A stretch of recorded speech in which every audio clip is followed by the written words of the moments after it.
gentlemen, I know it's getting warm in here, so you'll be relieved to know that when I asked Alex to speak for under 5 minutes, I asked the next two speakers to speak for under 2 minutes. So Mark Pack, Party's Internet Campaigns Officer, come talk to us about Blog. Had Ian Dale's pamphlet prominently on show if there photographers in the room, but anyway. Well, thank you very much for coming along. It was a bit of an experiment as to whether we should do a blogging award and who should we let in the room and how many awards should we have and so on. So thank you very much all for coming along.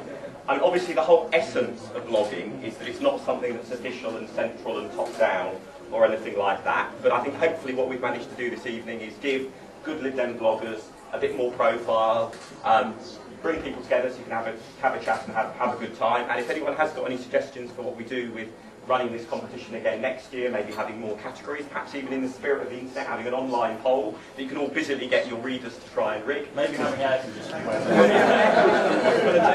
bit 19th century technology, really, that air conditioning. But I just do want to say, I mean, I was terribly impressed when I had a look around to try and come up with a list of all the Lib Dem bloggers to make sure everyone got an invite for this evening.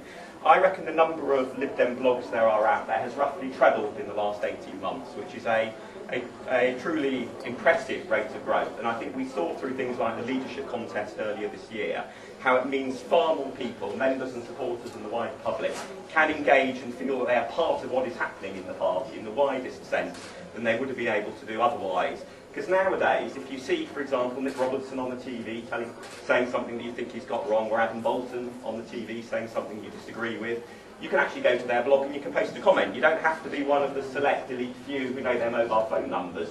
You can go and you can tell. And I do think it is, you know, most of the journalists who blog do seem to read at least a reasonable proportion of the comments that are posted up on their blog. So you can actually go and tell them what they think.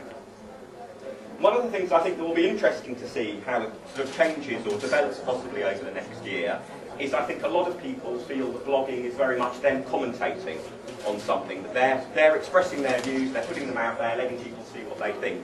One of the trends that's very clear in the US, in the States, is that a lot of bloggers feel that rather than being commentators, actually they want to be really active participants in the political process and quite deliberately use their blogs to campaign, to try and influence what their party thinks. I think we've probably not seen very much of that so far in the Lib Dems. It'll be interesting to see what happens over the next year in that respect. The one thought I would leave you with is, had the internet not existed, would Chris Huhne's leadership campaign really have taken off and got the momentum that it did? And if it hadn't, would we really be having the debate on having a huge switch to green taxation that we'll be having on Tuesday? I think it's quite possible that essentially the people within this room and a few others who aren't able to be here this evening have largely shifted fundamentally the party's terms of debate on a key area of policy. And that, you know, I think is a tremendously impressive achievement. It's brilliant because it means far more people have been involved in that process than would traditionally have been in the past.